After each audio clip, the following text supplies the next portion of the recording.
Hi, Rusty. Hi, how are you? Hi, I'm doing wonderful. Cristina Scabbia, how is everything in the world of Lacuna Coil? Oh, in the world of Lacuna Coil is doing great, besides the fact that I just found out that I have a principle of bronchitis, which is not that amazing right now, because we have some shows to play, but whatever, it could be worse, so... Interviews and shows. I always love the fact that you're always so positive about everything. It's fantastic. The glass is always half full, always.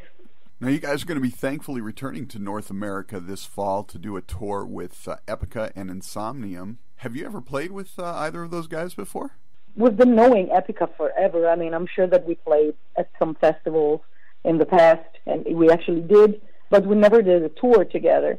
And it will be my first time seeing Insomnium. I've heard some of their music online, and I actually like them, so it's going to be an interesting tour. You guys are over in Europe doing some shows now. Are you going to be performing that set list you're using over there? Or are you going to be changing things up a bit for the North American dates? We don't know yet, because we change set list with every show according to how much time we have, or according to the type of gig or festival we're playing at. So it really depends. I mean, I have no idea what the set list is going to be like when we come back to the States. Not at the moment. We can probably count on a healthy dose of Delirium, though, I would guess. Well, yeah, of course, this will be, the main focus, but we will not forget the classics, that our fans want to hear. In line with the Delirium album, you guys have been touring all over the world in many places you've never been before. Have you been visiting any of the historic sanatoriums around the world on your travels? No, actually, the inspiration on this record came from real life, because some of us have been experiencing mental illnesses within the families. For example, I've been very familiar with Centers of Cure, and that's why we chose this topic on this record. So it's nothing that we chose because it was cool, or like, oh, it's going to be creepy, and we can create a sort of a visual aspect around it. But it was based on reality. Of course, part of it was fictional, but it was very, very inspired by real life. So modern centers of cure for mental illnesses. But we also visited some abandoned sanatoriums, but mostly around Milano. And you alluded to this a moment ago, but Delirium is about mental illness thematically, but also about mental health. We recently lost Chris Cornell and Chester Bennington to suicide. Yeah. There is still such a stigma surrounding mental illness, even depression and anxiety, especially here in America. How do you think we as a society create an open and healthy dialogue about the topic and pull it out of the shadows? Well, I think that is a stigma because we don't know much about it, and it's just really hard to connect with people who's severely mentally ill. And also, if you think about mental illness, it's such a deep and vast field. From depression to dementia to people that is damaged because they had cancer, or they've been having surgery on their heads, and radiotherapy, chemotherapy. There is so much about it, and it's really, really hard to understand people who's severely hit by mental illnesses. So I don't judge. Of course, I know what I know from my point of view, from my experience, but I will never talk shit about people who is depressed or committed suicide only because it's hard for me to relate.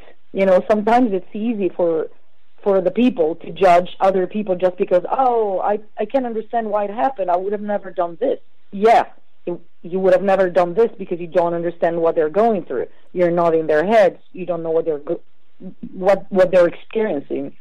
So it's a really, really hard topic to choose. And when we did Delirium, it was really important for us to treat it in the most respectful and delicate way possible, because you can try to send a positive message and to try to tell people, you should be positive all the time, you should be happy, you should overcome depression and everything. but it's not as easy as you speak. It's way deeper than that and more complicated than this. Absolutely, yes. Delirium marked a new era for Lacuna Coil with a number of firsts for the bands, Marco handling production, longtime members gone, and new family coming in. In many ways, it was unlike any previous album you have recorded. What was the entire experience like making the record? Well, it was great to do everything in Milano, but it happened before. We recorded a lot of parts from previous records in our hometown. I think the biggest difference was Marco, our bass player, producing the record. So we've been able to do everything without any influence from outside, because every time you include a producer, it's not that it's going to change the sound, but obviously it will come up with ideas, and you will talk about things, and you will somehow maybe change something just because you will see a different point of view, which is why a producer comes in.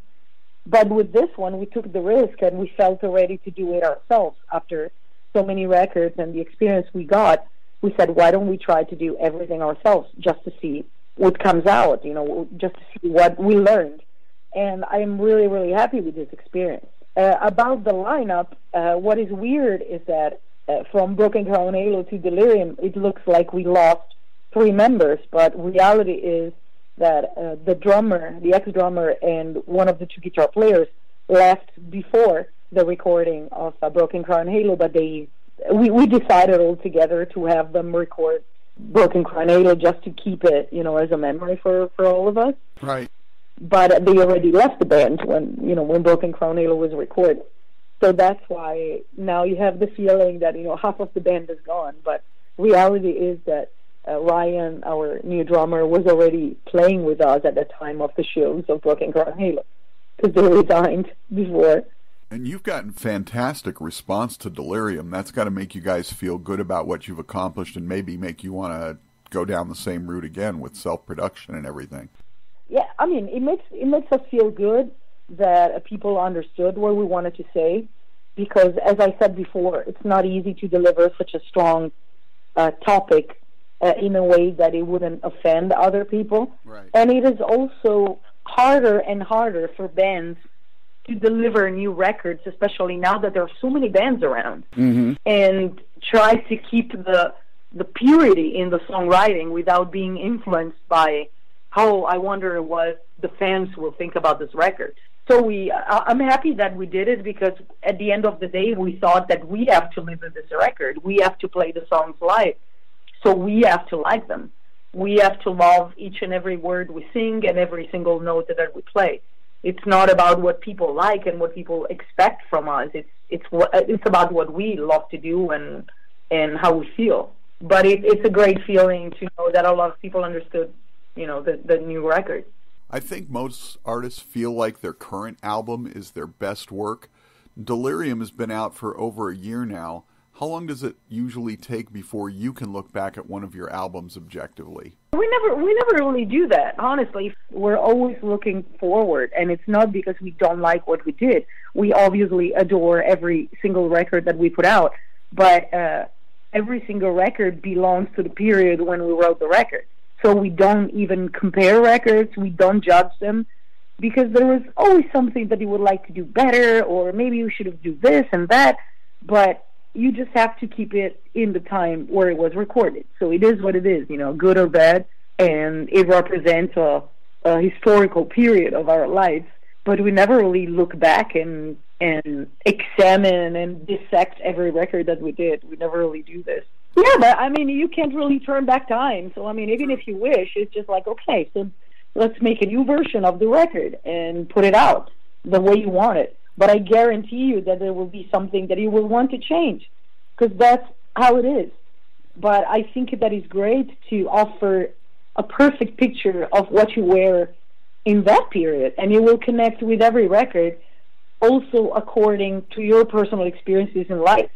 I mean, there are some records, like all the records, that are still my favorites, and they are maybe recorded in an awful way, the quality's awful, maybe the singer was out of tune, but they're still my favorite records, because it's like, oh wow, I listen to the songs and I remember, when I was going to this pub with my friends, and we had a great time, and I connect the music with my memories.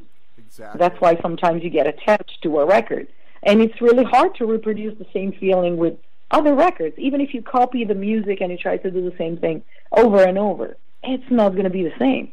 Yeah, it captures a moment in time that you just really can't get back. Exactly. It's like a painting. Of course, you will be able to do it better, but, there is a certain point that you just have to stop. Okay, it's done. Whatever. We're nowhere near the holidays yet, obviously, but I absolutely loved the Naughty Christmas Krampus single you guys made. Tell us about that track. That was great because there is this Italian radio, rock radio. They only play rock. It's called Virgin Radio. And they asked us to do a song for them for Christmas.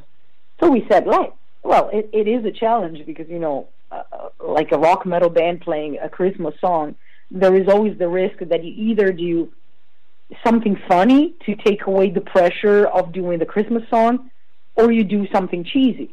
And then I came up with the idea of this Krampus figure, which is a character that was born in Austria and Italy as well, mostly Austria, that was basically, according to the legends, the helper of St. Nicholas, and it was punishing the kids that didn't behave. So the good kids were honored with gifts, and all the bad kids were given to the Krampus. And I thought that it was amazing. So we said, why don't we do it more into a sort of a Nightmare Before Christmas style? So something kind of creepy, something that a kid would sing, but we make it a little evilish with the Krampus character. And that's how it came out. But we wrote it so fast, in 2-3 days, and I love it. I absolutely love it. Yeah, it's already become one of my all-time favorite Christmas songs. Yeah, I mean, it will definitely be a classic for us. I think we're going to be printing some copies for this upcoming Christmas. I think so. Before we get out of here, a couple quick ones just for fun. You once interviewed Scott Ian of Anthrax, who talked about his 5-beer hangover. Scott, yeah. What was your worst hangover?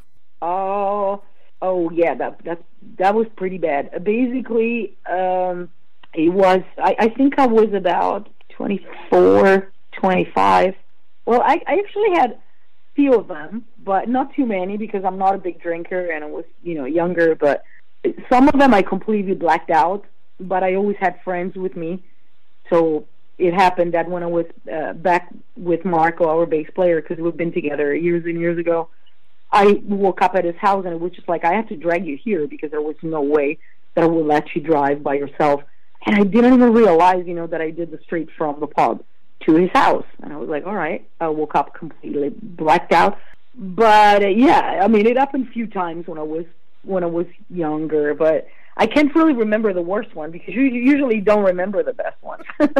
All right, last question then. If you were ever to do a solo album in another style or genre, what might it be? It will be something super, super, super dark. Maybe with some electronic, but it will be something kind of sad, melancholic. That's what I would like to do. Cristina Scabbia of Lacuna Coil getting ready to return to North America for a tour with Epica and Insomnium and Elantris. It was wonderful to have a few minutes to chat with you. Thanks for taking some time to catch up. You're absolutely welcome. It was my pleasure.